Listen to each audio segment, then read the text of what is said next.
Hello जी, प्रयास helpline. Hello जी बोलिए, हम सुन रहे हैं। हम आपकी क्या मदद कर सकते हैं? मैं सुसाइड नहीं करना चाहता, मेरे पास और कोई चारा नहीं है। बहुत बड़ी गड़बड़ कर दी मैंने। आप कहाँ से बात कर रहे हैं?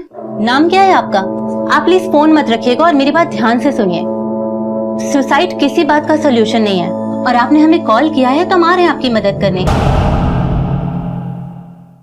नमस्कार, आदाब। क्राइम पेट्रोल डायल 100 में आप सबका स्वागत है।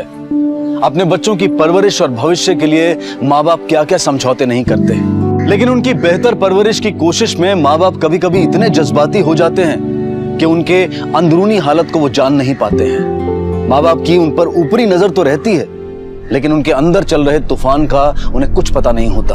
और जब ये तूफान अपनी हदें तोड़ देते हैं तो बहुत कुछ बहा ले जाते हैं, बहुत कुछ तबाह कर जाते हैं। आज का ये केस बच्चों की परवरिश के पहलू को उजागर करते हुए ऐसे कई संजीदा सवालों को सामने लाता है।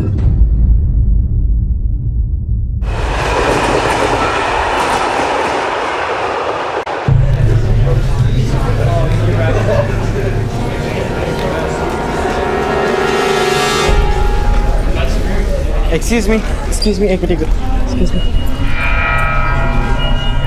ये देखिए रहा केशव यादव 98.2%। अरे वाह भाई, फिर से टॉप मारा तूने। अब और भाई तुम्हारा? यहाँ चेक करने दे। ये देखिए रहा अभय यादव। क्या हुआ भाई?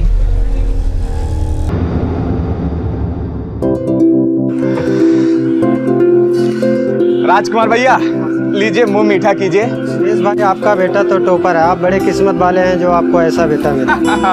अब उससे सैंडविच की दुकान तो लगवाएंगे नहीं, है ना? देखिएगा एक दिन बहुत बड़ा नाम करेगा। एक कैशव, तुम हट जा बाजू, नहीं तो तेरे को भी पीट देंगे, बता रहे हैं हम। भाई साहब, हाँ भाई साहब, ये क्या लगा रखा है? बाहर तक आवाज आ रही, लोग सुनेंगे तो क्या कहेंगे? अरे सुनते तो सुने, हमको क्या करना है भाई? अरे तुम्हारा बेटा तो पास हो गया, तुम तो खुश हो। एक साथ डबल प्रमोशन लिया है और ये फेल हो गया। नालायक, इसको छोड़ेंगे नहीं आज। चप्पल। भाई साहब, इस तरह मार पीट करने से थोड़ा वो पास हो जाएगा। केशव पढ़ाएगा ना, उसको अच्छे नंबर से पास होगा। Hello hello. The number you have called is currently switched off. Hello hello, police. Sir इस नंबर से एक लड़के ने प्रयास सुसाइड हेल्पलाइन पे फोन किया। वहाँ के ऑफिसर जब उससे बात कर रहे थे तो लाइन बीच में डिस्कनेक्ट हो गई। ना उसने नाम बताया अपना, ना ही location. The number you have called is currently switched off. फौरन इस नंबर की डिटेल्स निकलो और अर्जेंट बेसिस पर नेटवर्क कंपनी को फोन की लास्ट लोकेशन ट्रेस करने के लिए बोलो।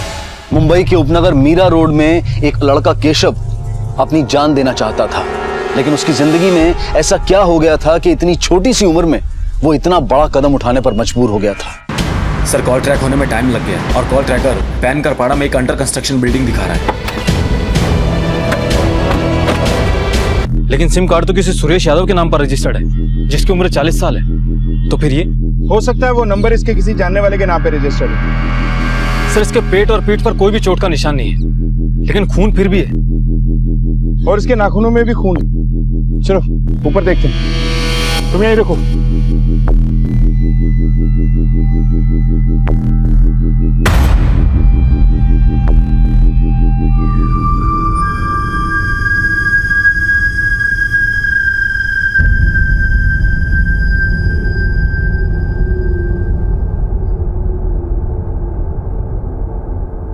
सर, उस लड़के ने अगर यहां से सुसाइड किया होगा तो दीवार पर हाथ और खून के निशान कैसे हैं? और सर, ये सब देखकर तो ऐसा लगता है कि सुसाइड करने से पहले उस लड़के के साथ में जरूर कुछ हुआ होगा, और हो सकता है कि उस लड़के के साथ में कोई और हो और उसी ने ही इस लड़के को धक्का दे दिया हो। आसपास अच्छे से सर्च करो, सब जगह देखो। सर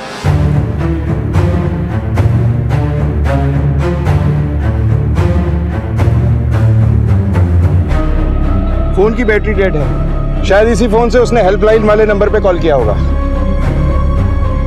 सर, ये खून से भरी टी शर्ट मिली है। सर, उस लड़के ने सुसाइड हेल्पलाइन पर फोन किया था, लेकिन ये एविडेंस देखकर तो ऐसा लग रहा है कि हादसे को एक अलग ही मोड़ दे रहे हैं। सुरेश यादव, जिसके नाम पे ये सिम रजिस्टर्ड है, उससे मिलना होगा। बॉडी को पोस्टमार्टम के लिए भेजो और आसपास के लोगों से पूछताछ करो।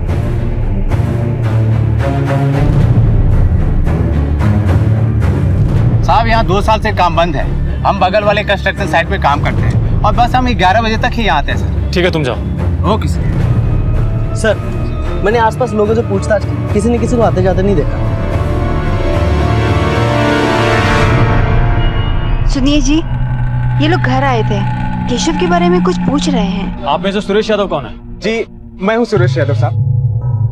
बात क्या है? साहब जिंदगी से हमेशा 2 कदम आगे रहने वाला केशव जिंदगी से हार कैसे मान सकता है साहब? कोई तो वजह होगी जो उसने इतना बड़ा कदम उठाया।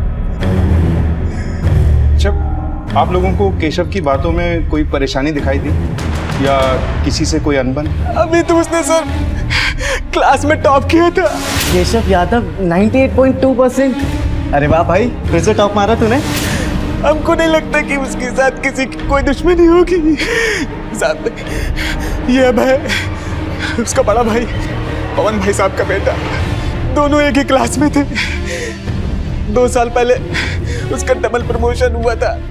अबे पिछले कुछ दिनों में तुमने केशव के मूड में कुछ बदलाव देखा था या कॉलेज में किसी से कोई दुश्मनी? नहीं सर, केशव ऐसा लड़का था ही नहीं कि जिससे कोई दुश्मनी कर सके। सर सबका दिल जीत लेता था वो। अच्छा, आखिरी बार कल रात को केशव को आपने कितने बजे देखा था? कल रात 9:30 बजे जब हम सब लोग खाना खा रहे थे। लो बेटा, ये गुलाब जामुन हम तुम्हारे लिए बनाए हैं गर्मा गर्म, खा लो। थैंक यू ताई। अच्छा, कल रात को केशव उस अंडर कंस्ट्रक्शन साइट पे क्यों गया था? सर वो हमारा अड्डा है, हम अक्सर वहाँ जाया करते थे टाइम पास करने के लिए और मन की बातें शेयर करने के लिए।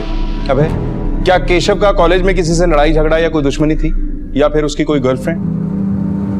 नहीं सर, केशव की कोई गर्लफ्रेंड नहीं थी।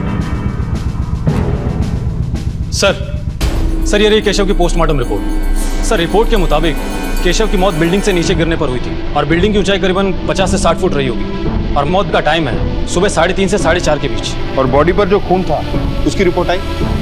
केशव की बॉडी पर कुछ स्ट्रगल मार्क्स हैं, लेकिन कई जगह बिना किसी घाव के भी खून था जो केशव का नहीं था।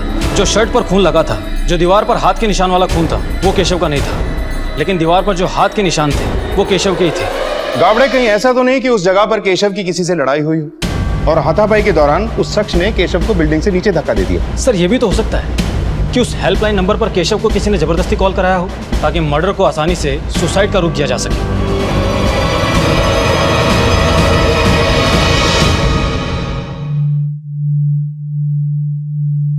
सर केशव के कॉल डिटेल से ये तो साफ है कि वो इतना ज्यादा किसी का टच में नहीं था, लेकिन उसकी फोन मेमोरी में कुछ अश्लील फोटोज और वीडियोस मिले। केशव के बारे में जितना जाना है उनसे ऐसा लगता तो नहीं कि वो इन सब बातों में था।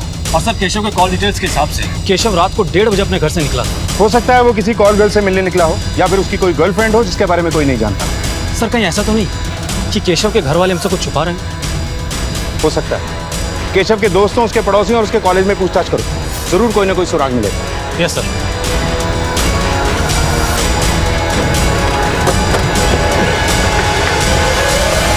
केशव का किसी लड़की से चक्कर वगैरह? नहीं मैम, केशव किसी लड़की के चक्कर में पड़ता नहीं था। क्लास की कितनी लड़कियों का फेवरेट था, बट उसने कभी किसी को पलट कर नहीं देखा। नहीं सर, केशव तो बिल्कुल एफर्टलेसली पास हो जाता था। इनफैक्ट अभय ही था कि हर बार फेल होता था। हमें तो यकीन ही नहीं होता कि दोनों एक साथ रहते थे, एक टॉपर और एक फेलियर। वैसे तो खुश रहता था वो, लेकिन कुछ दिन पहले मैंने उसे पहली बार बड़े अजीब से मूड में देखा था। उस दिन ऐसा लगा था जैसे केशव और अभय के बीच में झगड़ा हुआ था, पर मैं श्योर नहीं हूँ। हमें केशव के मोबाइल में कुछ अश्लील फोटोज और वीडियो मिले, लेकिन तुमने तो कहा था कि केशव इन सब में नहीं है और ना ही उसकी कोई गर्लफ्रेंड है। अभय क्या छुपा रहे हो हमसे? सर कुछ भी नहीं, मैंने कभी केशव का फोन चेक नहीं किया और हमारे बीच में ऐसी बातें भी नहीं होती थी। अच्छा ये बताओ, क्या इससे पहले केशव रात में घर से बाहर गया था? जहाँ तक मुझे मालूम है सर नहीं। लेकिन उस रात को तो गया था, क्या तुमने नहीं देखा? सर उस दिन तो मैं 11:30 बजे ही सो गया था और केशव भी तभी सो गया था। उसके बाद वो कभी गया वो मुझे नहीं पता। अच्छा क्या तुम्हें कभी शक हुआ केशव पर कि वो किसी धंधे वाले से मिलने के लिए जा रहा हो?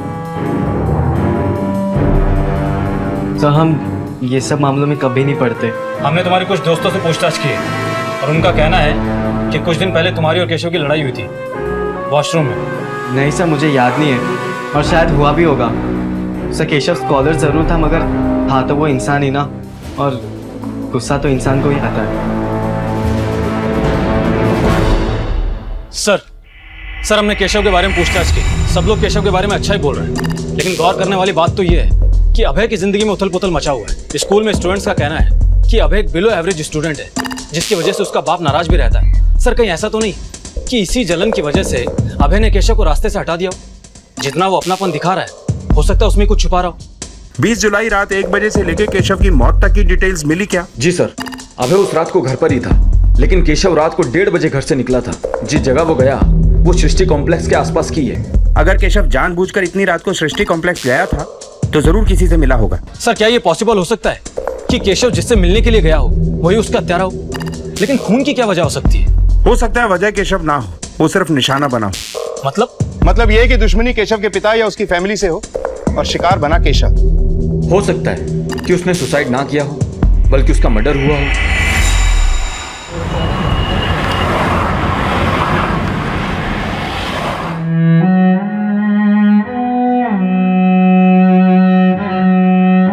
देवर जी कुछ खा लीजिए, कल से एक दाना भी नहीं खाए हैं।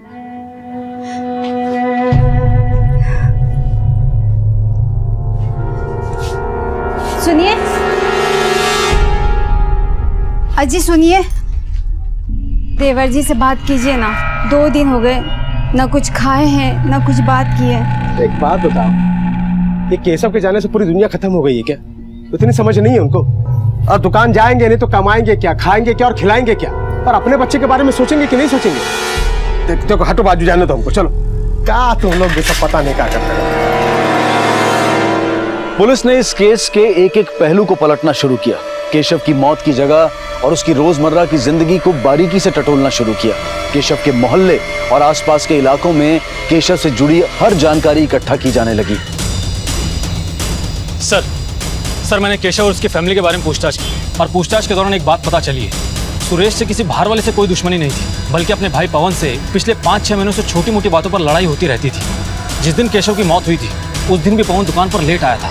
कहीं ऐसा तो नहीं कि इस सब में पवन का हाथ हो? अपने छोटे भाई सुरेश से अनबन रहती थी, अपने बेटे अभय से परेशान था, और इस सब की वजह कहीं ना कहीं केशव था, और इसीलिए इस खटास की वजह केशव बना है। कैसी लड़ाई साहब?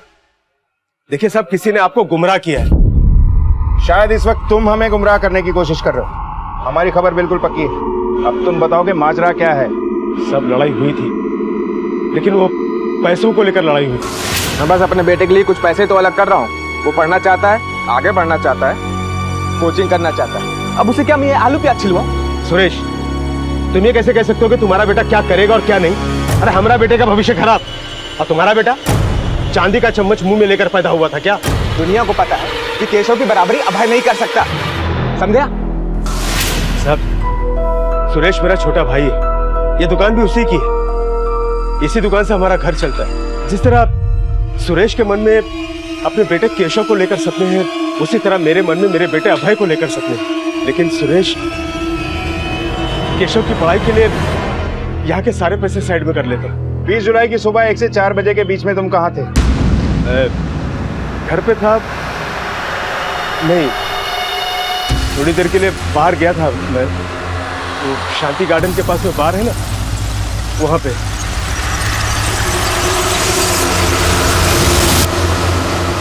शांति गार्डन और सृष्टि कॉम्प्लेक्स दोनों एक ही लोकेलिटी में है, और इन दोनों एरियाज का सेलफोन टावर भी सेम ही है।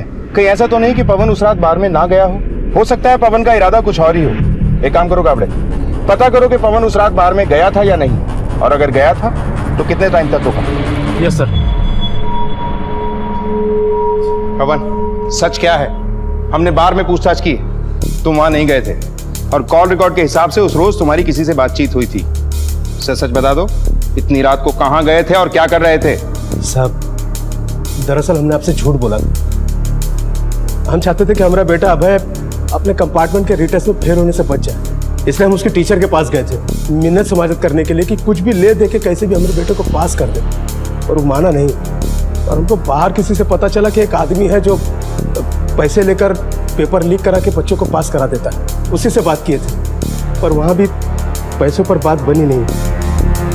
आप चाहें तो उसका नंबर है हमारे पास में, आप उससे बात कर लीजिए और टीचर से भी बात कर लीजिए। काबड़े, चेक करो।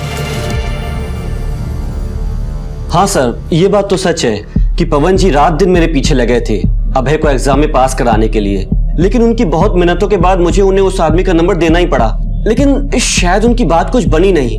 सर एक बात और, करीबन 1-1.5 महीने पहले केशव ने कुछ ऐसा किया था जिससे मैं चौंक गया था।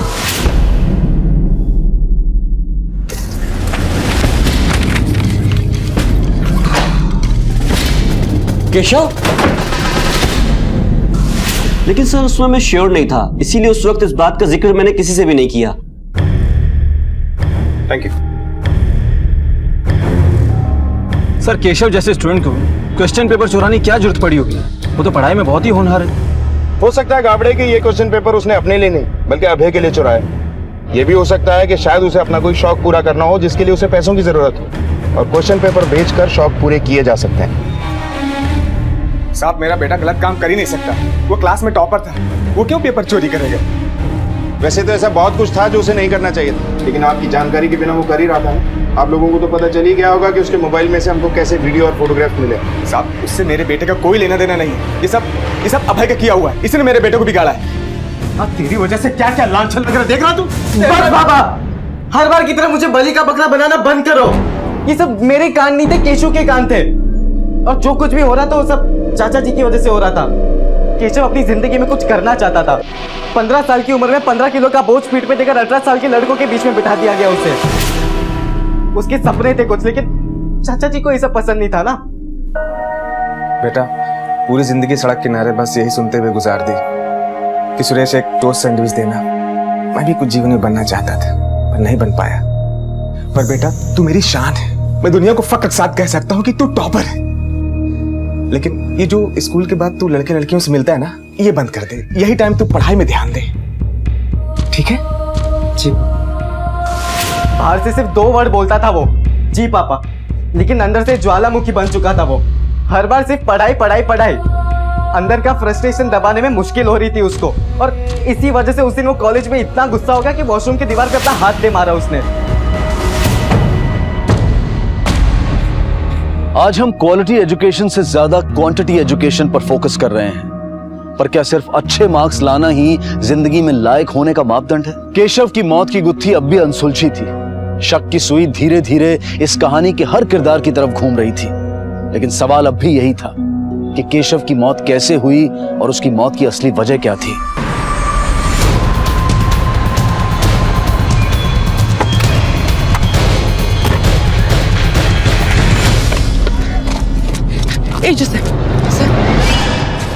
सर बॉडी को देखकर तो ऐसा लगता है कि 2 से 3 दिन पुरानी हो। इसकी पॉकेट चेक करो।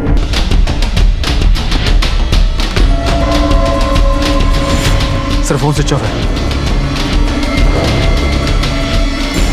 सर इस आदमी का नाम गौतम आप्टे है और एड्रेस शोलापुर का है।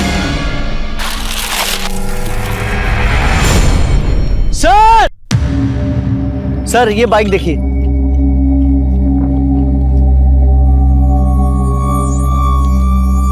सर ये देखिए, किसी ने इसका हैंडल लॉक तोड़कर चोरी करने की कोशिश की है। ये पर्स मिला सर।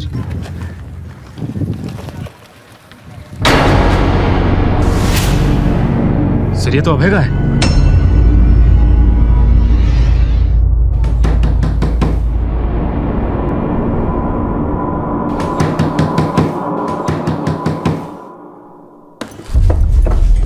अबे कहाँ है? उसे फौरन बुलाइए, हमें उससे कुछ जरूरी बात करनी है। अभय तो घर पर नहीं है, कब का बाहर चला गया बगैर किसी को बताए। बात क्या है साहब? आप लोगों ने उसे फोन नहीं किया? उसका फोन छीन कर तो हम अपने पास रख लिए थे।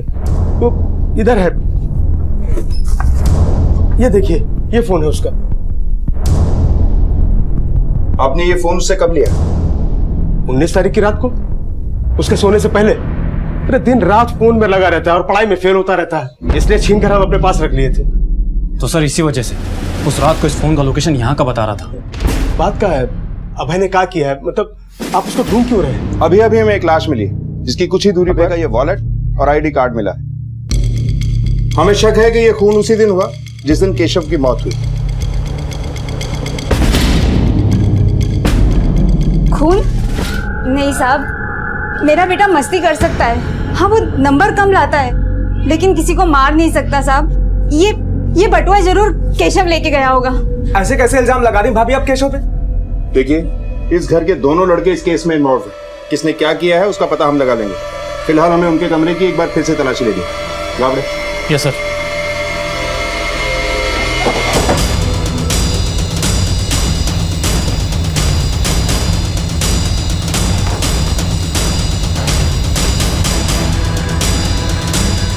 सर, अभय के बैग से अबॉर्शन पिल्स मिले। ये गोली अभय के बैग में क्या कर रही है?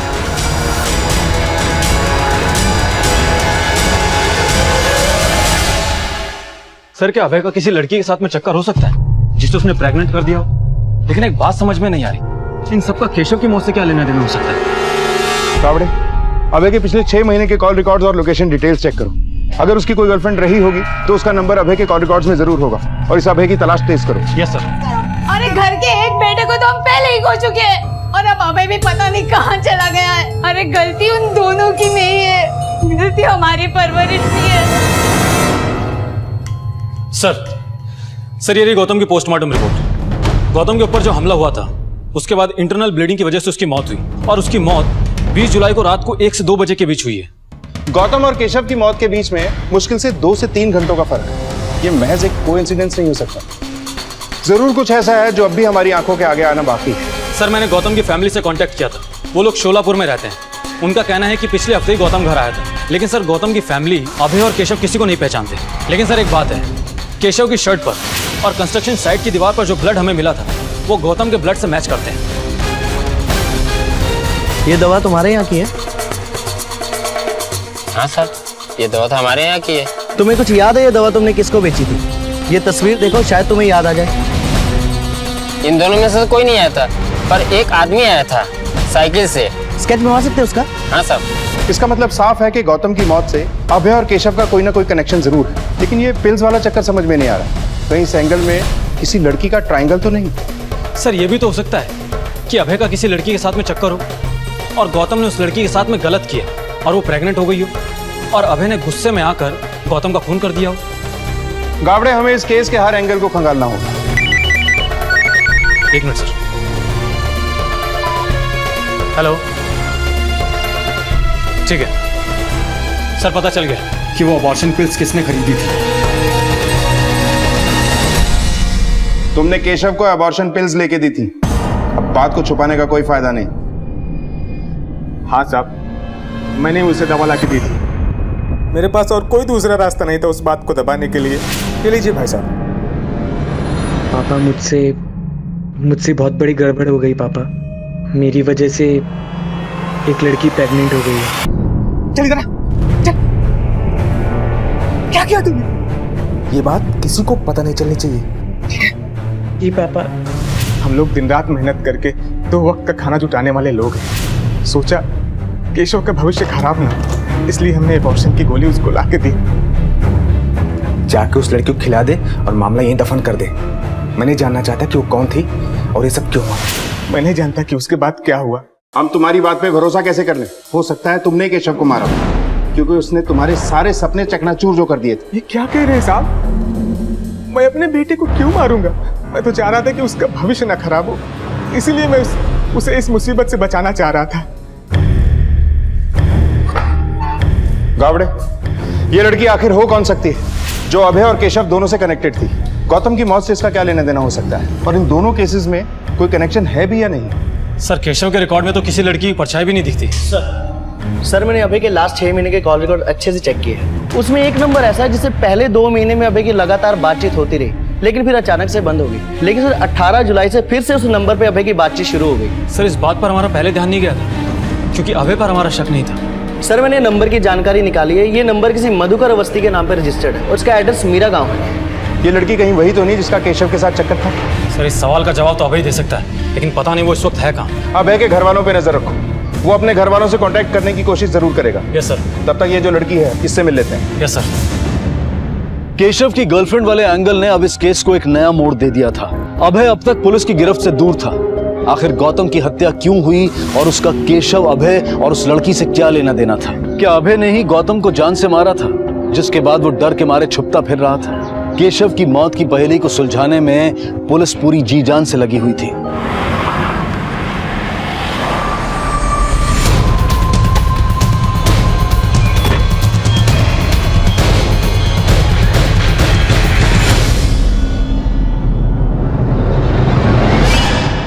रश्मि, जी सर। कौन से कॉलेज में पढ़ती हो तुम? प्रशांत जूनियर कॉलेज। सर इसी कॉलेज में तो अभी भी पढ़ता है। लेकिन क्या हुआ सर? आप लोगों से कुछ बात करनी है।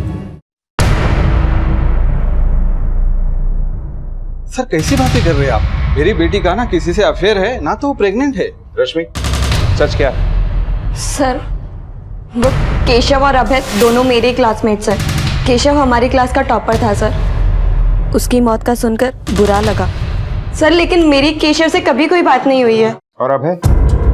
अभय से तो तुम्हारी बहुत बात हुआ करती थी।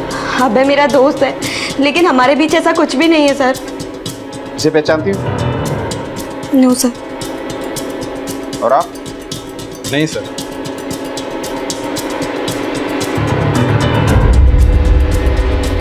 सर मुझे तो ऐसा लग रहा है कि ये रश्मि झूठ बोल रही है। फौरन रश्मि के मेडिकल टेस्ट के लिए कोर्ट से ऑर्डर लेते हैं, तभी दूध का दूध और पानी का पानी होगा। अब आप यहाँ किस लिए आए हैं? आपकी बेटी रश्मि को मेडिकल चेकअप के लिए ले जाने आए। ये रहे कोर्ट के पेपर्स।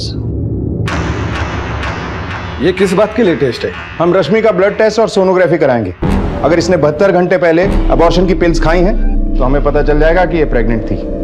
नेहा, अरे रुकिए, लेकिन अरे सर।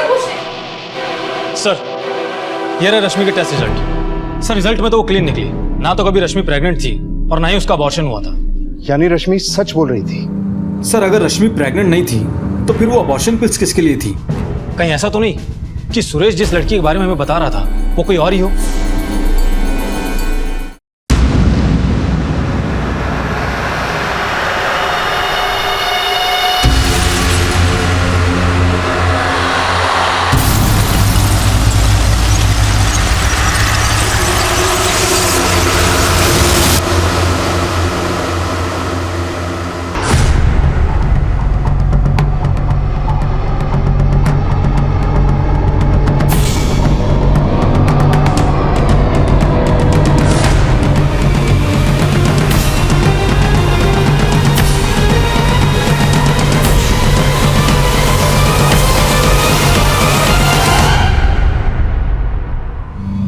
सर आपको मेरे बैग से जो अबॉर्शन के पिल्स मिले थे वो मेरी नहीं थी सर, वो केशव की थी।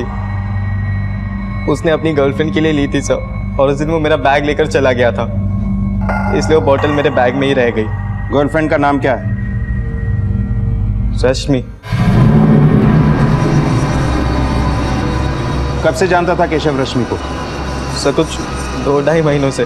सर वो दोनों मेरे ही फ़ोन से बात किया करते थे, क्योंकि सर चाचा जी केशव के मोबाइल का बिल भरते थे और केशव भी चाहता था कि उन्हें शक हो। सर वो दोनों हमारे अड्डे पर ही मिला करते थे और सर वो दोनों वहीं पर। भाई बोलना, ट्रू लव करता हूँ। फिजिकल होना गलत है भाई, अपना दिमाग चलाना, कुछ तो बोल। मैंने ना जोश जोश में सब कुछ कर डाला। 2-2.5 महीनों तक वो लगातार मिलते रहे सर। उसके बाद अभी कुछ दिन पहले ही रश्मि का फ़ोन आना बंद हो गया। तभी केशव बहुत परेशान रहने लगा था सर, क्योंकि रश्मि कॉलेज भी नहीं आती थी। मुझे अचानक से रश्मि का फ़ोन आया। हेलो सर, फ़ोन पर वो बहुत घबराई हुई सी लग रही थी। केशु। हाँ भाई। रश्मि का फ़ोन है। हेलो। फिर जब केशव रश्मि से बात करने लगा तभी केशव भी अचानक से घबरा गया और तुरंत वहाँ से चला गया, ये बोलकर कि वो हॉस्पिटल जा रहा है। फिर से कुछ घंटों बाद जब केशव वापस घर लौटा तभी वो काफ़ी घबराया हुआ था सर। क्या हुआ केशव? भाई सब कुछ खत्म हो गया। हुआ क्या वो तो बता। रश्मि प्रेग्नेंट है। केशव ने बोला कि वो इस बारे में चाचा जी को नहीं बता सकता है। चाचा जी ने उसे पहले से ही कुछ पिल्स दे रखे थे, और अगर वो चाचा जी को अबॉर्शन के बारे में फिर से बताता तो चाचा जी बहुत गुस्सा करते सब। तो तुम लोगों ने सोचा कि बाइक चोरी करके बेचोगे और उसी से पैसों का इंतजाम करोगे? हाँ सर। स्क्रू ड्राइवर को कहाँ छुपाया तुमने? रास्ते में एक नाले में मैंने वो स्क्रू ड्राइवर फेंक दिया था। फिर वहाँ से मैं घर चला गया, पीछे के दरवाजे से अंदर जाकर चुपचाप से सोने का नाटक करने लगा। क्या गुजरी होगी केशव पर। कितना होनहार स्टूडेंट था वो, और एक जरा सी गलती से उसने अपनी जिंदगी खत्म कर ली। सर टेस्ट के हिसाब से तो रश्मि प्रेग्नेंट नहीं थी, लेकिन अभय के हिसाब से रश्मि प्रेग्नेंट हुई थी। ये माजरा गले से नीचे नहीं उतर रहा। अगर रश्मि प्रेग्नेंट नहीं थी तो उसने केशव को झूठ क्यों बोला, और केशव को 30,000 रुपए क्यों चाहिए? कहीं ऐसा तो नहीं कि रश्मि झूठ बोलकर केशव से पैसे निकलवाना चाहती थी? सर, मैंने केशव से दोस्ती एग्जाम्स में अच्छे मार्क्स लाने के लिए करी थी, क्योंकि मुझे ऐसा लग रहा था कि अगर इस बार भी मैं मैथ्स में फेल हो गई तो पापा मेरी शादी करा देंगे। इसलिए मैंने केशव से दोस्ती की और मैंने उससे पढ़ाई में मदद भी मांगी सर। लेकिन एग्जाम्स में टाइम इतना कम बचा था कि मेरे और कुछ समझ ही नहीं आया। तो मैंने केशव से कहा कि वो स्टाफ रूम से जाकर मेरे लिए पेपर्स चोरी करके लाए।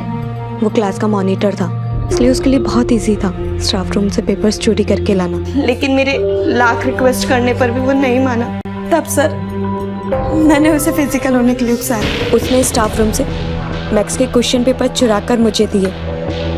उसके बाद हम दोनों 2 बार फिजिकल हुए, लेकिन मेरा काम निकल चुका था, सो मैंने उसे इग्नोर करना शुरू कर दिया था, क्योंकि मुझे पता था इस बार एग्जाम्स में मार्क्स मेरे बहुत अच्छे आने वाले थे। लेकिन इस महीने मेरे पीरियड्स नहीं आए थे और मैं बहुत घबरा गई थी। मुझे लगा कि मैं प्रेग्नेंट हूँ। घबरा कर मैंने 18 को केशव को कॉल किया था और वो मुझसे मिलने मेरे घर के बाहर आया था। तुम सच में प्रेग्नेंट हो? देखो केशव, अगर ये बात मेरे पापा को पता चली तो वो मुझे जान से मार डालेंगे। केशव प्लीज कुछ करो। मैं क्या कर सकता हूँ इसमें? तुम प्लीज कोई मेडिसिन ले लो ना। मैं इस प्रॉब्लम में तुम्हारे चक्कर में फंसी हूँ और तुम ही पीछा छुड़ा रहे हो।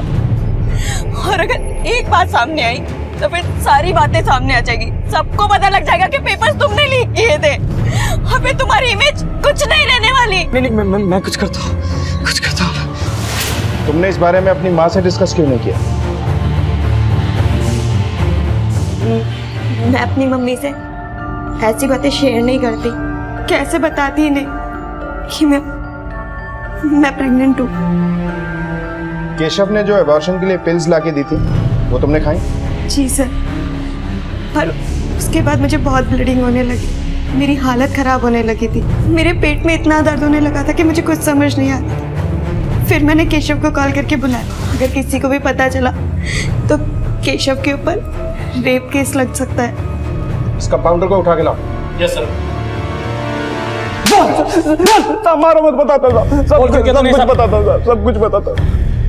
साहब वो बच्चे बहुत डरे हुए थे, मुझे लगा पैसे कमाने का अच्छा मौका है, और साहब उस लड़के को खून भी आ रहा था। इसका मतलब वो प्रेग्नेंट तो थी नहीं। मैंने उन लोगों को उल्लू बनाया और 30,000 रुपये मांगे, पर वो लोग वापस नहीं आए साहब। मैं सुसाइड नहीं करना चाहता, मेरे पास और कोई चारा नहीं है। बहुत बड़ी गड़बड़ कर दी मैंने। तुम उनके लिए बहुत इम्पोर्टेंट हो, और अगर तुम ही नहीं रहोगे तो उनकी तो सारी दुनिया उजड़ जाएगी। हाँ, आप ठीक कह रही हैं। सर क्या केशव ने आउट ऑफ गिल्ट सुसाइड किया होगा? गावड़े, मुझे अब भी ऐसा लग रहा है कि इस केस से जरूर कुछ मिसिंग है। 1 मिनट के लिए एज्यूम करो कि केशव ने सुसाइड नहीं किया, बल्कि उसको मारा गया, क्योंकि इस हेल्पलाइन वाली की बातों से केशव कन्विंस लग रहा था। तो फिर ऐसा कौन हो सकता है जिसने केशव की हत्या की? सर रश्मि उस रात को अपने घर पर ही थी। केशव के फैमिली के सभी लोग भी सुसाइड के टाइम पर घर पर ही थे, तो फिर केशव को मारने कौन जा सकता है?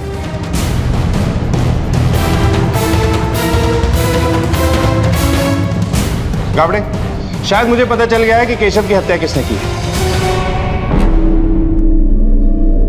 अबे, उस रात गौतम का खून करके तुम अपने घर गए थे ना? जी सर।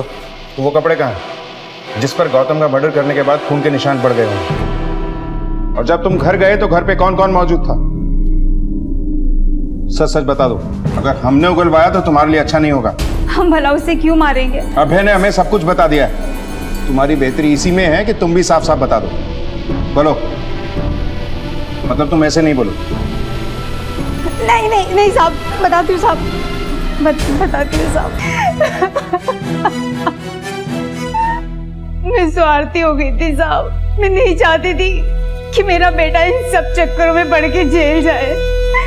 मैं तो केशव को मारना भी नहीं चाहती थी साहब। माँ तो निस्वार्थ होती है, जब स्वार्थी हो जाती है ना तो सबसे पहले खुद का नुकसान करती है। इसकी जीती जागती मिसाल तुम हो।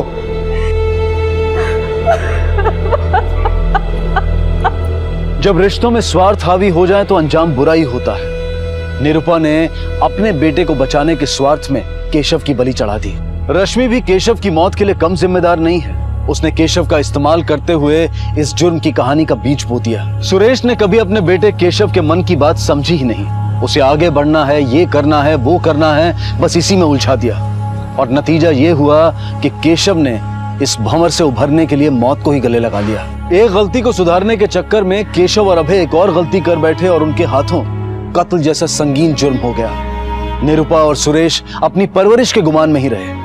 उन्होंने अपने बच्चों के साथ कभी ऐसे संबंध ही नहीं बनाए कि वो खुलकर अपनी बात उनसे कह सकें। याद रखिए, बेहतरीन परवरिश वो है जहां आप अपने बच्चों की क्षमता को देखते हुए उन्हें अपना पूरा सहयोग देते हैं। आपका प्यार, आपका सहयोग उन्हें विचलित नहीं होने देगा, हताश नहीं होने देगा, उन्हें सही रास्ते से भटकने नहीं देगा।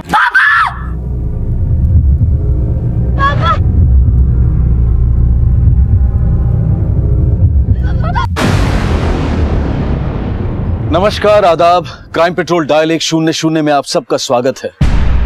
बारात में होने वाली हवाई फायरिंग से जुड़ा ये हादसा नया तो नहीं होगा। बारात में होने वाले अजीबोगरीब जश्न भी देखे सुने होंगे, लेकिन इस बारात में नया ये था कि घोड़ी पर दुल्हा नहीं दुल्हन थी। और अगर एक दुल्हन घोड़ी पर बैठकर बारात लेकर जाए तो ये अजीब ही कहलाएगा। माना कि जिंदगी में नयापन देने के लिए रस्मों में दिल की खुशी घोल दी जाए तो गलत नहीं है, लेकिन दूसरों की खुशी को हादसों में बदलने वाले गलत ही कहलाते हैं। अपनी बेटी पल्लवी की बारात ले जा रहे पिता जयशंकर ने शायद ये सोचा भी नहीं होगा कि खुशी से झूमते हुए उनका सीना छलनी हो जाएगा। क्या ये महज एक हादसा था, या वो किसी गैर इरादतन हमले का शिकार हुए थे, या फिर वो पहले से ही किसी के निशाने पर थे?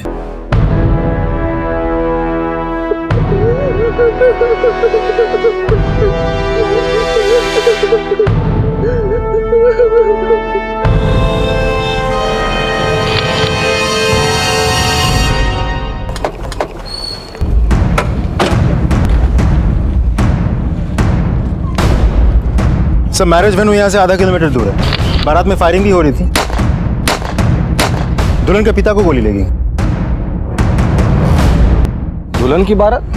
यस सर, बारात लड़की वाले ले जा रहे थे। दुल्हन घोड़ी पे थी, लड़के वाले हॉस्पिटल पहुंचे। हो सकता है कि बारात में जो फायरिंग हो रही थी उसी की गोली उन्हें लगी, या फिर बारात की फायरिंग की आड़ में किसी ने अपना बदला लिया है। मैं हॉस्पिटल जाता, तुम यहीं रहना। Okay sir.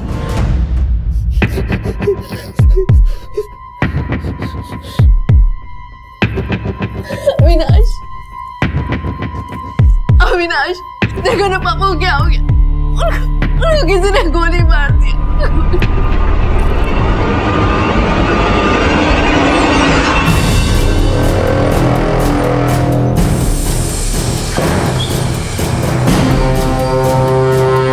कैसी तबीयत है उनकी? देखिए, गोली हार्ट के पास लगी है और एक्सेसिव ब्लीडिंग की वजह से हालत क्रिटिकल है, बचना मुश्किल है।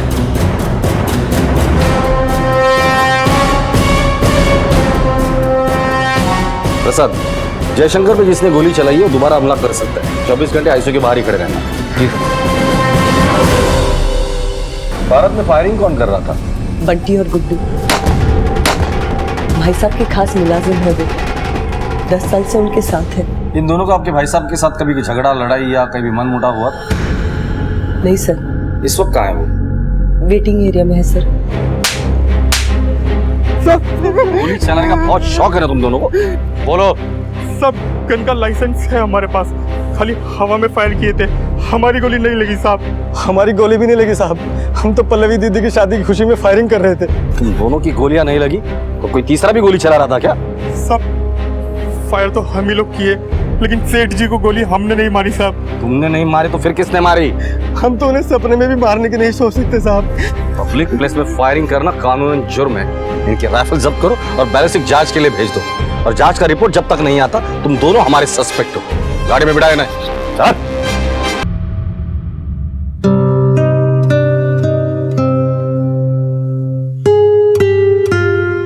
हम तो बारात का वेट कर रहे थे, फिर अचानक से किसी की नजर लग गई, जो समधी जी को गोली लग गई। वैसे कायदे से तो बारात आप लोगों को लेकर जानी चाहिए। ये रस्म उल्टी करने की कोई खास वजह? सर, पल्लवी पहले से अतरंगी स्वभाव की है। वो हर काम अलग तरीके से करना पसंद करती है, इसीलिए जब अविनाश ने शादी के लिए हाँ कह दी तो पल्लवी ने जिद की, बारात मैं ही लेकर आऊंगी।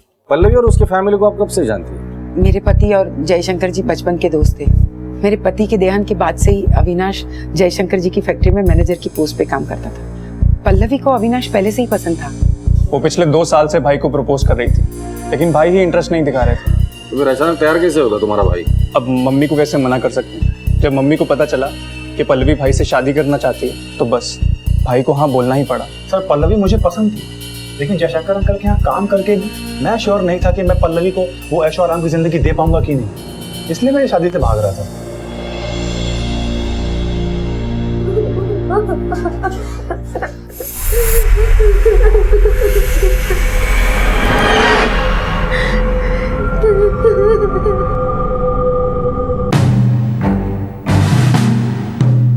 सर ये रहा बंटी और ये गुड्डू, दोनों के हाथ में गन्स है, लेकिन तीसरा तो दिख नहीं रहा। पूरी फुटेज में उन दोनों ने फायरिंग हवा में ही की है, लेकिन जिस दिशा से गोली चली है ये तय है कि किसी ने दूर से बंदूक चलाई है। लेकिन फिर भी बैलिस्टिक रिपोर्ट आने का इंतजार करें। सर, अब तक ये माना जा रहा था कि पल्लवी के पिता जयशंकर पर हुआ हमला हवाई फायरिंग की हुड़दंग करने वालों की चूक से हुआ था, लेकिन कई बार अपनों के जश्न में गैर भी शरीक होते हैं। बेगानी शादी में अब्दुल्ला दीवाना, ये काफी मशहूर कहावत है। लेकिन इस शादी में ऐसा कौन अब्दुल्ला था जिसने पल्लवी के पिता पर गोली दाग दी?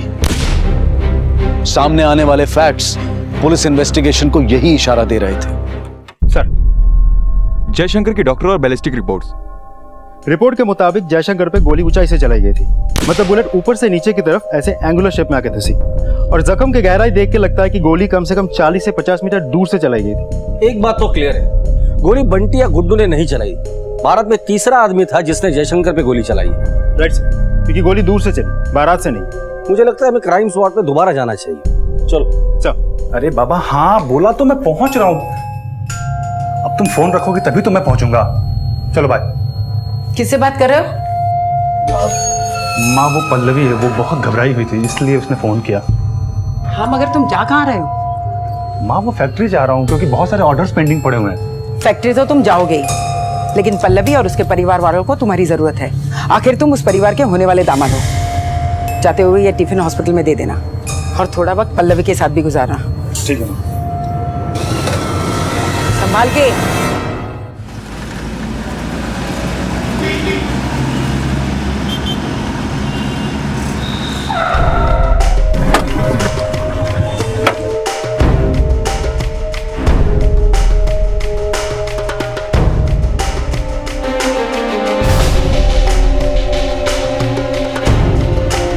विनय वहां खड़े रहना।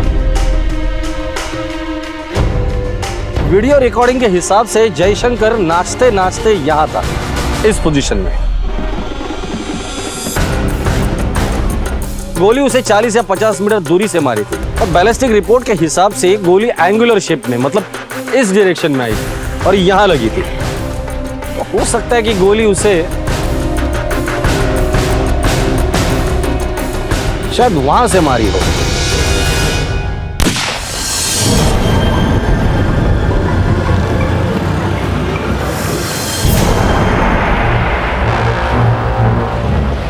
गोली यहीं कहीं से चलाई होगी, यहीं कहीं से चलाई होगी। सर इतने डिस्टेंस से शूट तो कोई प्रोफेशनल शूटर ही कर सकता है। कहीं ऐसा तो नहीं कि जयशंकर को मारने के लिए किसी ने सुपारी दी थी? ये सुपारी ही दी गई है। अब सिर्फ ये पता करना है कि जयशंकर को मारना कौन चाहता था। खबरियों को काम पे लगा दो, पता करो कि जयशंकर को मारने की सुपारी किसने ली थी। और हाँ, तब तक मैं जयशंकर के घर वालों से मिलता हूँ, पता तो चले जयशंकर को मारने का मोटिव किसके पास था।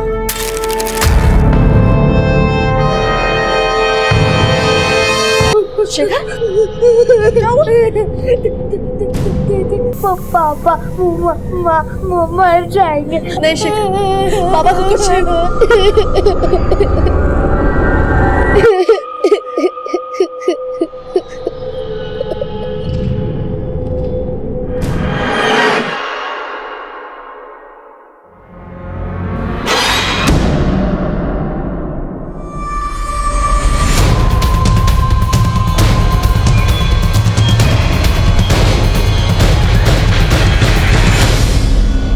जयशंकर जी की किसी के साथ कोई दुश्मनी थी?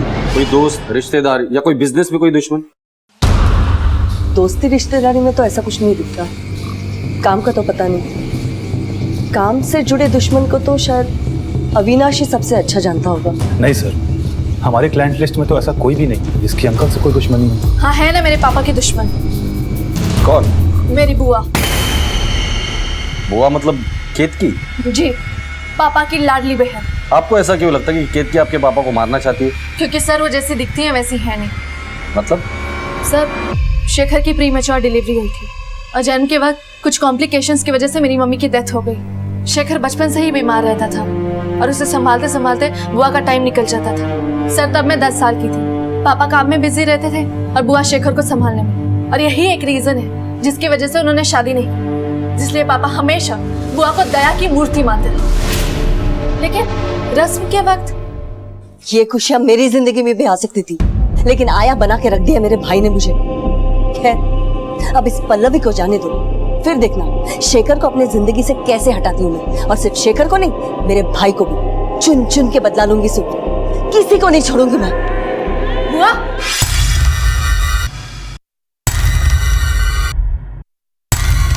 किससे बात कर रही थी आप? किसी से तो नहीं। अगर तुम्हें शक था तो तुमने ये बात पापा को क्यों नहीं बताई? बताई थी, लेकिन मैंने कहा ना कि पापा बुआ के खिलाफ कुछ नहीं सुनना चाहते थे।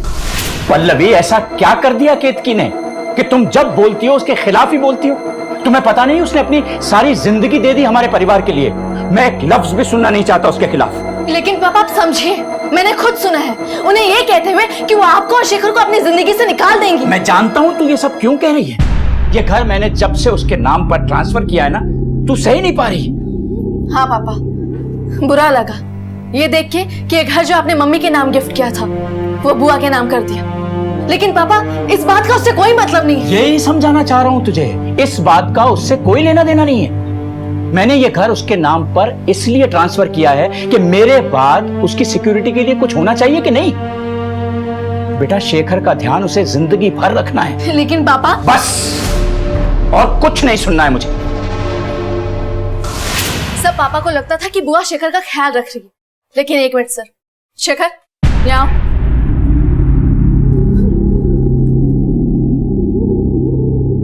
ये देखिए सर।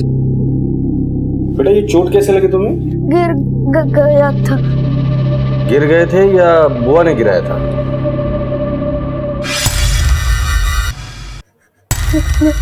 नहीं। सच बोल शेखर। सच बोल रहा हूँ। चलो। पल्लवी की बातों का मैं बुरा नहीं मानती सर, बिन माँ की बच्ची है वो। भाभी के डेथ के बाद शेखर की वजह से मैं कभी उसे टाइम ही नहीं दे पाई। क्या हुआ बेटा, क्यों रो रहा है तू? हाँ, क्या हुआ आज तुझे? दूध पीना बेटा। बुआ, ये समझाइए ना मुझे। बेटा तुझे देखो, बच्ची को देखिए, घर पे संभालूं मैं। पल्लवी, क्या ये तुम फिर से फेल हो गई? क्या हो रहा है? भैया, इससे बाहर आओ तो मैं कुछ करूँ ना इसके लिए। तो ठीक है, पर उसकी पढ़ाई पे तो ध्यान देना ही पड़ेगा ना। केतकी, मैं सोचता हूँ कि इसे हॉस्टल भेज देना चाहिए। नहीं पापा, मुझे हॉस्टल मत भेजिए, बुआ समझाइए नहीं। देखो, अगर तुम हॉस्टल में जाओगी तो तुम्हारे बराबरी के और भी बच्चे होंगे, तुम्हें अच्छा लगेगा, तुम ठीक से पढ़ पाओगी। सच कह रहे थे पापा, तेरे लिए हॉस्टल ही सही है। बस पल्लवी को यही लगा कि अगर मैं उसे संभाल लेती तो उसे कभी अपने पापा और भाई से दूर नहीं जाना पड़ता। इसीलिए शायद पल्लवी को ये लगता है कि भैया पर जो हमला हुआ वो मैंने करवाया है। मैडम, केतकी जी तो बड़ी ही जिम्मेदार और प्यार करने वाली औरत है। और वैसे भी आजकल के ज़माने में कौन अपनी इच्छाओं को मारकर अपने भाई के बच्चों के लिए अपनी पूरी जिंदगी बिताता है। सर, मैं शेखर को स्पेशल ट्यूशन देने जयशंकर अंकल के घर जाता हूँ तो मैंने कई बार नोटिस किया कि पल्लवी केतकी जी को भाव नहीं देती। सर, पल्लवी थोड़ी जिद्दी तो है और वो अटेंशन भी बहुत डिमांड करती है। इतने साल हॉस्टल में देने के बाद हो सकता है कि उसे अपने पापा और भाई की पूरी अटेंशन चाहिए हो, इसलिए वो केतकी बुआ से चिढ़ती है, क्योंकि जयशंकर अंकल सबसे ज़्यादा बुआ को ही मानते हैं। सबकी बातों से तो ऐसे ही लगता है कि पल्लवी जानबूझकर अपनी बुआ पर आरोप लगा रही है। जयशंकर पे जो हमला हुआ था उसका फायदा उठाकर अपनी बुआ को लोगों की नजरों में गिराना चाहती है। लेकिन ये भी तो हो सकता है कि पल्लवी सच बोल रही है। आखिर इतने बड़े हादसे का इल्जाम अपनी बुआ पे क्यों लगाएगी? हो सकता है। इस बुआ भतीजी को अच्छे से समझना पड़ेगा। एक काम करो, इन दोनों के कॉल रिकॉर्ड और बैंक स्टेटमेंट निकालो। खबरियों से सुपारी किलर्स के बारे में कुछ पता चला? खबरियों ने 5 आदमियों पे शक जताया। सबके सब आगरा के नामी शूटर्स हैं। सब इस वक्त अंडरग्राउंड है। इनके फोटोग्राफ्स से जो भी मिलता है वो लेकर आना। हो सकता है इनमें से किसी को शादी के वक्त किसी ने देख लिया हो। Okay sir.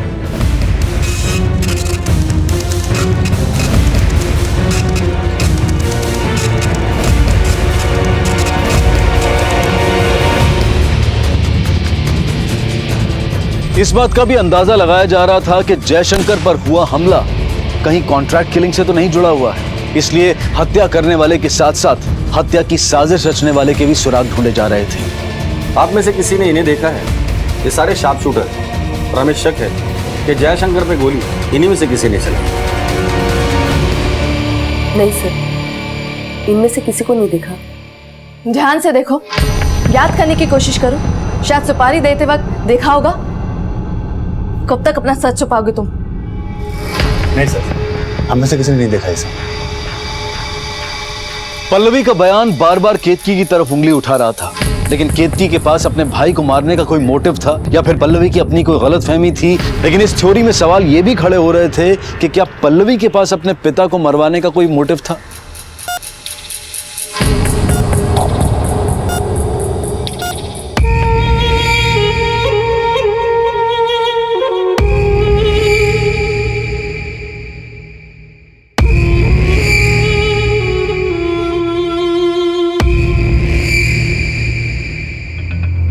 डॉक्टर साहब, तबीयत कैसी है अभी उनकी? He is out of danger, improvement भी दिख रहा है। क्या मैं उनका स्टेटमेंट ले सकता हूँ? अभी नहीं, 3 से 4 दिन बाद। ठीक है, जरा आपसे बात करनी थी।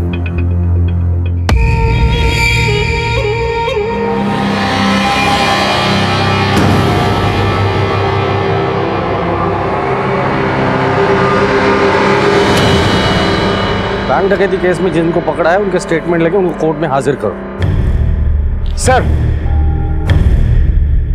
पल्लवी और केतकी दोनों के कॉल रिकॉर्ड में एक भी नंबर ऐसा नहीं है जो कि सस्पिशियस है, लेकिन दोनों के बैंक स्टेटमेंट में काफी कैश विड्रॉल के ट्रांजैक्शंस है। मैंने पूछा तो दोनों ने बताया कि शादी के लिए पैसे निकाल रहे थे।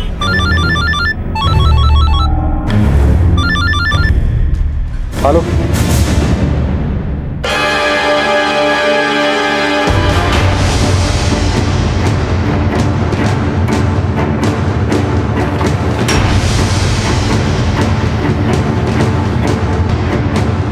ये कैसे हो गया? सर, हमें ब्लड टेस्ट से पता चला है कि बॉडी में जहर था और हमारे हॉस्पिटल स्टाफ को इस बात की कोई जानकारी नहीं है कि जहर आया कहां से।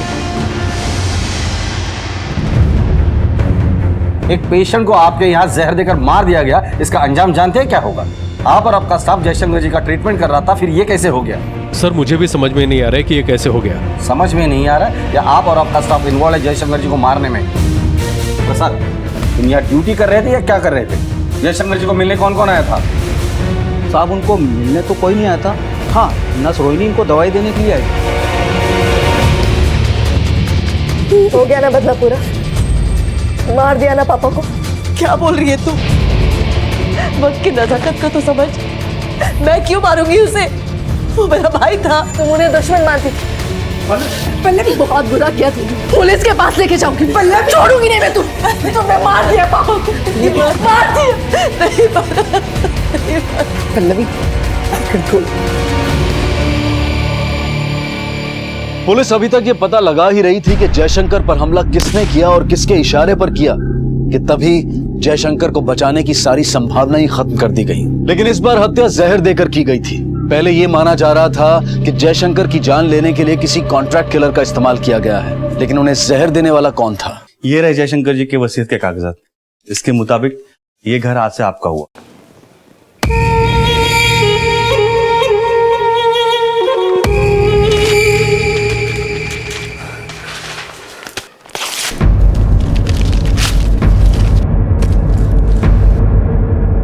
पहले पापा को मरवाया, अब तू मेरी माँ का घर लूटना चाहती है। तुझे पापा ने 25% का हिस्सेदार क्या बना दिया? तू सब कुछ ले लेगी। लेकिन मैं देखती हूँ कि तू अपना हक कैसे जमाएगी। तुझे छोड़ूंगी नहीं मैं।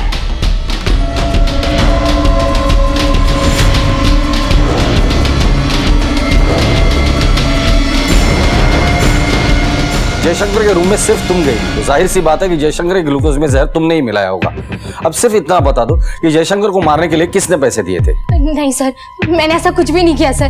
मैंने उनका रूटीन ग्लूकोज उनको लगाया था। मेरा यकीन कीजिए सर, मैं ये सब क्यों करूंगी? तुम ऐसे मुंह नहीं खोलोगी। ले चलो इसे पुलिस स्टेशन। नहीं सर, नहीं सर, नहीं सर, मैं बताती हूँ, इसमें हमारी सर कोई गलती नहीं है। सर हम लोग सारी दवाइयाँ स्टॉक में निकाल कर स्टोर रूम से नर्स स्टेशन लेके जाते हैं और वहाँ सारी दवाइयाँ हर मरीज के ट्रे में तैयार करते हैं। और सर जब भी ज़रूरत पड़ती है ना सर, तो हम वहाँ से लेके चले जाते हैं। और सर आज भी दोपहर में 1-1:30 बजे के करीब मैं जयशंकर जी के लिए ट्रे तैयार करके ICU में लेके गई थी सर। मुझे इससे ज़्यादा कुछ नहीं पता सर। स्टोर रूम और नर्स स्टेशन के बाहर CCTV है? हाँ सर, CCTV है सर। 12:30 बजे से लेकर 2 बजे तक की सारी CCTV फुटेज निकालो दोनों रूम की। Okay sir.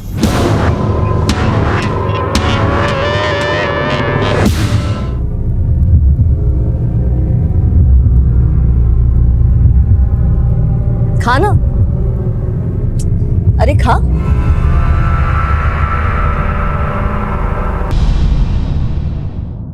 ये देखिए सर, इस लड़की ने जयशंकर की ट्रे में रखी ग्लूकोज में इंजेक्शन से कुछ मिला है, लेकिन पोजीशन की वजह से चेहरा ठीक से नहीं दिख रहा सर। जूम करो उसे। हॉस्पिटल के बाकी CCTV फुटेज देखते हैं, किसी न किसी कैमरा में उसे जरूर कैप्चर किया होगा।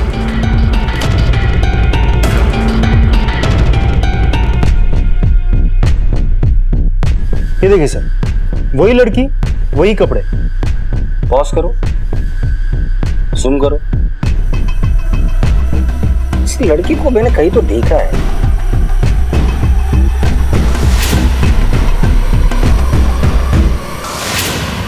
यस, इस लड़की को मैंने बारात वाली वीडियो में देखा था। हॉस्पिटल का एंट्रेंस का CCTV लगाओ।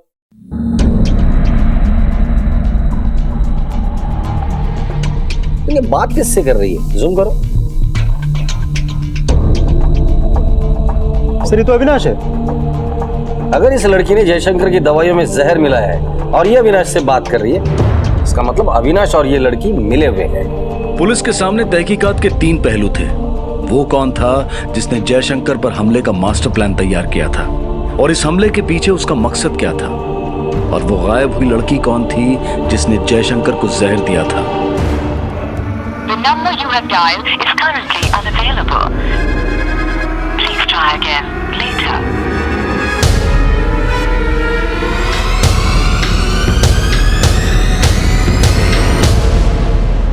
नहीं सर, मैं इसे नहीं जानता ये कौन है।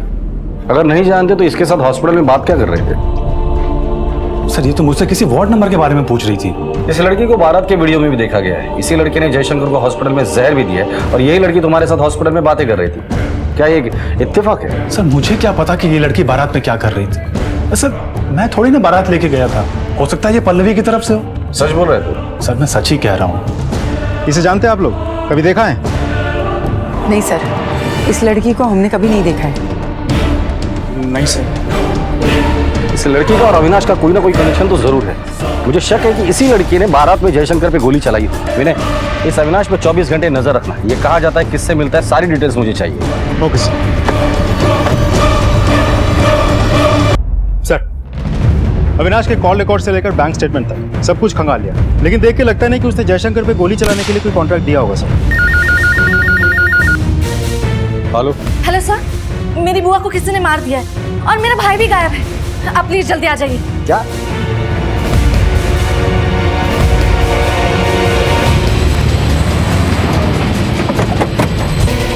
सर मैं 2 घंटे के लिए फैक्ट्री गई थी। जब घर लौटी तो बुआ की ऐसी हालत थी। और सर मेरा भाई शेखर भी गायब है। आप प्लीज उसे ढूंढिए सर।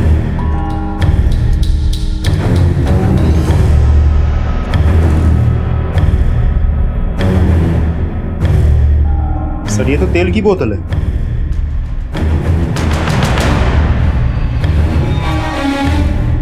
पूरे सीढ़ियों पर तेल गिरा पड़ा है, लगता है इसी से फिसल के गिरी होगी सर। बॉडी को पोस्टमार्टम के लिए भेज दो। Okay sir.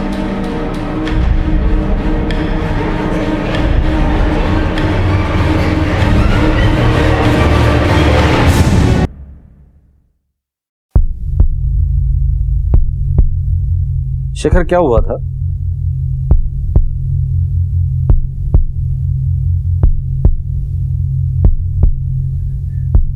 बोलो शेखर। बोलो। मामा मैंने बुआ को मारा क्योंकि वो दीदी को मारने वाली थी।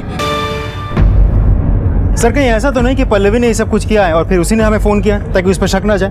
वैसे भी तो केतकी को लेकर वो परेशान रहती थी। ऐसा भी हो सकता है। इस पल्लवी के कॉल रिकॉर्ड निकालो और लोकेशन पता करो और फैक्ट्री में जाके पता करो ये वाकई फैक्ट्री में गई थी या नहीं गई। ये भी हो सकता है कि जयशंकर और केतकी के मौत के पीछे पल्लवी का ही हाथ हो। Okay sir.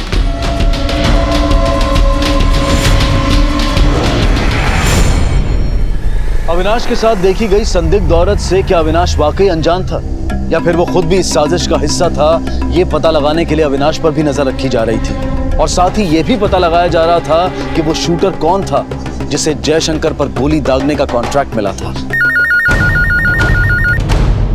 Rakabganj police station, sub inspector Vinay Mishra. हाँ सर, मैं अब्दुल बोल रहा हूँ। बोल अब्दुल। सर, एक सुपारी किलर है गोपाल, हरदोई के आसपास छुपा हुआ है। सर आकर दबोच लीजिए, नहीं तो पंछी उड़ जाएगा।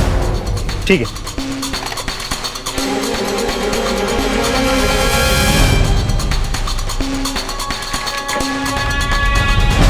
सर, इसका नाम गोपाल है, फरीदाबाद का है, हिस्ट्री शीटर है। जिस रात जयशंकर पे गोली चली थी आखिरी बार इसे आगरा में देखा गया था और उसी रात से ये अंडरग्राउंड है। सर खबरों का ये भी कहना है कि फिलहाल ये हरदोई के आसपास का छुपा हुआ है और भागने के फिराक में है। शहर से बाहर जाने वाले हर चेक पोस्ट में इसकी फोटो सर्कुलेट कर दो। ये किसी भी हाल में हिस्ट्री शीटर गोपाल चाहिए। Sir excuse me. Hello hello sir, जो सीसीटीवी फुटेज वाली लड़की है वो अविनाश के साथ है अभी। ओके सर, कांस्टेबल प्रसाद का कॉल। बोल रहे अविनाश और सीसीटीवी फुटेज वाली लड़की दोनों को एक साथ राजा मंडी में देखा गया। उठाकर लेकर इन दोनों को। Yes sir.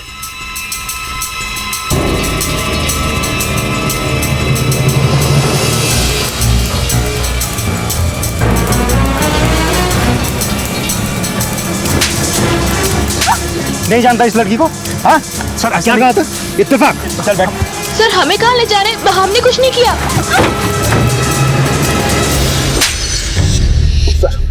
सीधे से मुंह खोलेगा या खातिरदारी कराऊं तेरी? सर मैं सच कह रहा हूं, मैंने कोई खून नहीं किया है सर। बता, तेरा और सालेहा का क्या रिश्ता है?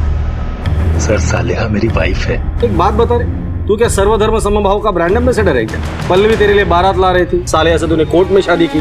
कोई और भी है क्या जिसके साथ तूने चर्च में शादी की? नहीं सर, मैंने सिर्फ सालेहा से ही शादी की थी क्योंकि मैं और सालेहा कॉलेज के टाइम से एक दूसरे को बहुत पसंद करते थे। लेकिन मेरी माँ हमारे इस रिश्ते को कभी एक्सेप्ट नहीं करती क्योंकि सालेहा सर एक मुस्लिम लड़की है, इसलिए मैं और सालेहा ने जाकर के कोर्ट मैरिज कर लिया सर। इस उम्मीद पर कि सही वक्त देखकर अविनाश हमारे बारे में अपनी मम्मी को सब कुछ बता देगा।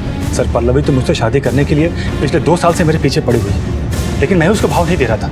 एक दिन वो जिद में आकर के मेरी माँ से बात कर ली। मेरी माँ को तो पल्लवी पहले से ही पसंद थी, लेकिन उससे ज्यादा उन्हें उनके जायदाद का लालच था। देख अविनाश, आज ये रिश्ता खुद चल कर आया है, कैसे मना कर दूं? जयशंकर भाई साहब की सही वारिश तो पल्लवी ही होगी। शेखर तो वैसे भी डिपेंडेंट ही रहेगा। एक बार तूने हाँ बोल दी ना तो वो लोग तुझे फैक्ट्री सुपरवाइजर से जनरल मैनेजर की पोस्ट दे देंगे। लेकिन माँ, बस इस बारे में अब हम कोई बात नहीं करेंगे। सर मैं माँ को मना नहीं पाया, लेकिन मेरे पास एक प्लान था। सर पल्लवी थोड़ी जिद्दी किस्म की लड़की थी, तो मैंने सोचा कि 2-3 महीने में उसे किसी बहाने से मैं तलाक दे दूंगा और फिर सालेहा को माँ से मिलवा दूंगा, क्योंकि पल्लवी से शादी के गलत फैसले से दुखी मेरी माँ सालेहा को जरूर अपना लेती। अविनाश ने मुझे समझाने की बहुत कोशिश की, लेकिन मेरा मन नहीं माना और फिर उस रात में बारात में चली गई। ये गोली तूने ही कॉन्ट्रैक्ट किलर से चलवाई थी क्योंकि तुम्हें डर था कि अगर पल्लवी ने तलाक नहीं दिया तो क्या होगा, इसलिए जयशंकर पर तूने कॉन्ट्रैक्ट किलर से गोली चलवाई थी। नहीं सर, ये गलत है, मैंने किसी भी गोली नहीं चलवाई है। अच्छा, तो तेरी बीवी पल्लवी के बारात में क्या कर रही थी? मैं बताऊं, वो कॉन्ट्रैक्ट किलर को जयशंकर को दिखाने के लिए वहां गई थी। नहीं सर, मैंने गोली नहीं चलवाई।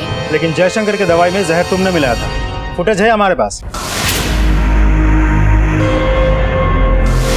हाँ, मैंने मारा है जयशंकर को क्योंकि मैं अपने शौहर की दूसरी शादी होते नहीं देख सकती थी।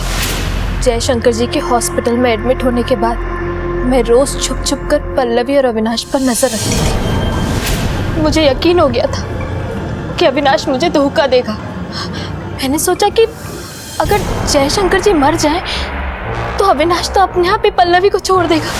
तब मैंने जयशंकर को मारने का सोचा ताकि पल्लवी अपने बाप की मौत के गम में ऐसा डूब जाए कि अपनी शादी को ही भूल जाए। मुझे ये बात उस दिन पता चली जब सालेहा मुझे हॉस्पिटल के गेट के बाहर मिली थी। सर मैं बहुत डर गया था, लेकिन मैं सालेहा को बहुत प्यार करता हूँ सर, इसलिए मैं चुपचाप बैठा हुआ था।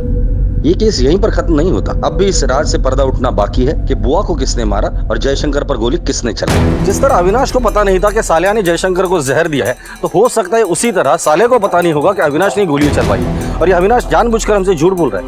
अविनाश और गोपाल का कोई ना कोई कनेक्शन जरूर है। अविनाश के बैंक स्टेटमेंट निकालो और जल्द से जल्द इस गोपाल को ढूंढने की कोशिश करो। Okay sir.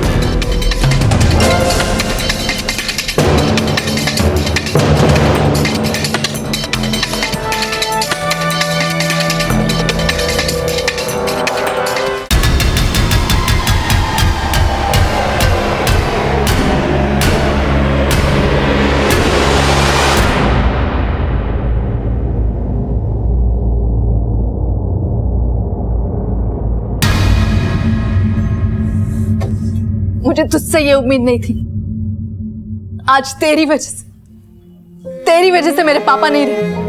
तूने मुझे इतना बड़ा धोखा दिया। ऑलरेडी शादीशुदा तो हिम्मत करता, बता देता मुझे। इतना प्यार किया तुझे, क्या कमी थी मुझ में? लेकिन तूने धोखा दिया है मुझे, धोखा।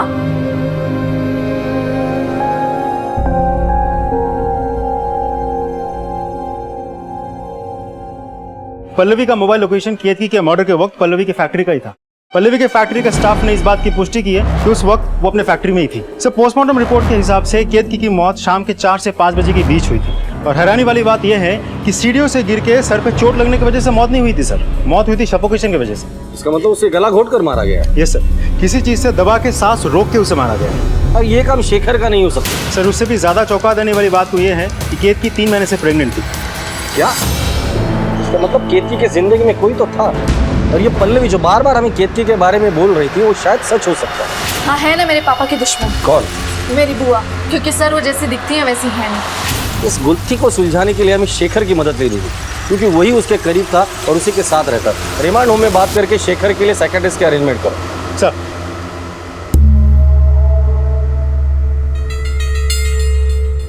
शेखर, बिना डरे हुए साफ साफ बताओ, आपको क्या पता है?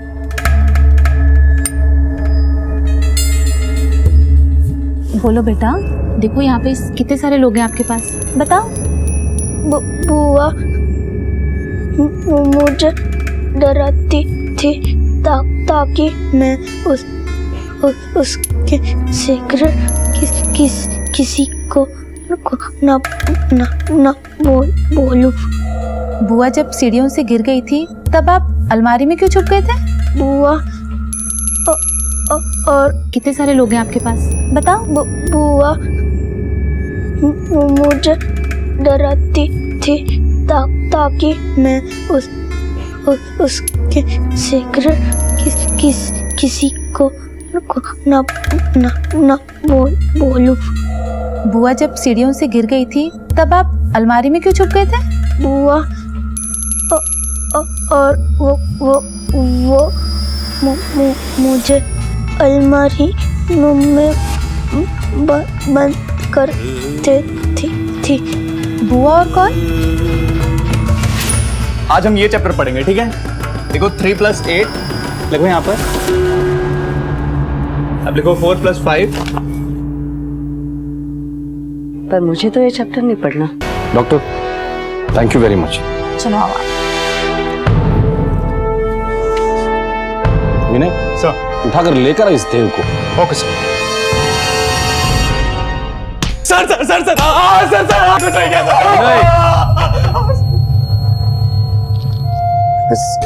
मैं बेकसूर हूँ, मैं भला केतकी को क्यों मारूंगा सर? तो तेरा मोबाइल केतकी के घर पे क्या घास चरने गया था, या तू मोबाइल को केतकी का घर दिखाने गया था? एक बात बता, तेरा और केतकी का अफेयर कब से चल रहा था? 5 महीने तो मिनिमम पकड़ के ही चल, क्योंकि केतकी 3 महीने की प्रेग्नेंट थी। Pregnancy sir? प्रेगनेंसी तुझे नहीं पता? सर मैं और केतकी 6 महीने से रिलेशनशिप में थे सर। मैं अपने मिडिल क्लास बैकग्राउंड और मम्मी के डिसिप्लिन से तंग आ चुका था सर। सर मैं भी दूसरे लड़कों की तरह अपनी जिंदगी एंजॉय करना चाहता था, इसीलिए सर मैंने जयशंकर अंकल से कह के शेखर के लिए पर्सनल ट्यूशन शुरू कर दी। मैंने केतकी के अकेलेपन को दूर। सर मुझे 1 महीने पहले पता चला कि वो प्रेग्नेंट है और उसने बच्चा गिराने के लिए मना कर दिया। सर वो मेरे पीछे पड़ी थी, मुझे फोर्स कर रही थी कि मैं उससे शादी कर लूँ, पर ये तो पॉसिबल नहीं है ना सर।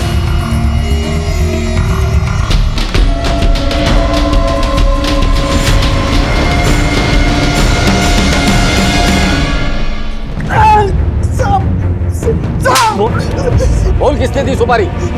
साहब एक औरत ने दी थी सुपारी, लेकिन मैं उसका नाम नहीं जानता साहब।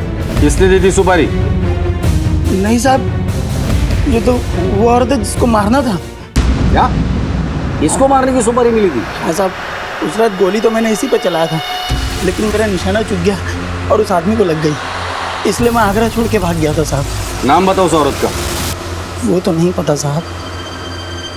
इन दोनों में से कोई थी? ये थी साहब। अभी तक बहुत कहानियां सुनाई तुमने हमें, अब कहानी नहीं, सिर्फ सच्चाई सुननी है। हल्दी वाले दिन। अच्छा सुन, मैं तुझसे बाद में बात करती हूँ। शेखर, क्या हुआ? शेखर, तू रो क्यों रहा है? प्लीज मत जाओ, बुआ मुझे मारेगी। सर, मैं बुआ से बात करने जा रही थी कि मैंने उन्हें किसी से बात करते हुए सुना। मुझे बुआ की प्लानिंग पता चल गई थी। मैंने पापा से बात करने की बहुत कोशिश की, लेकिन वो मेरी बात सुनने को तैयार ही नहीं थे।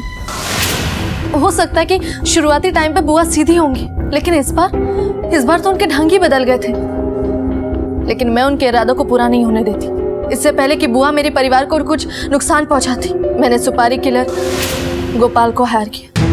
बुआ को मारने के लिए उसे पैसे दी, लेकिन बुआ बच गई। और पापा। बुरा सोचोगे तो बुरा ही होगा पल्लवी। इंसान बुरा नहीं होता, उसकी सोच बुरी होती है। अगर तुम्हारी सोच अच्छी होती ना, तो आज तुम्हारे पापा और बुआ दोनों जिंदा होते।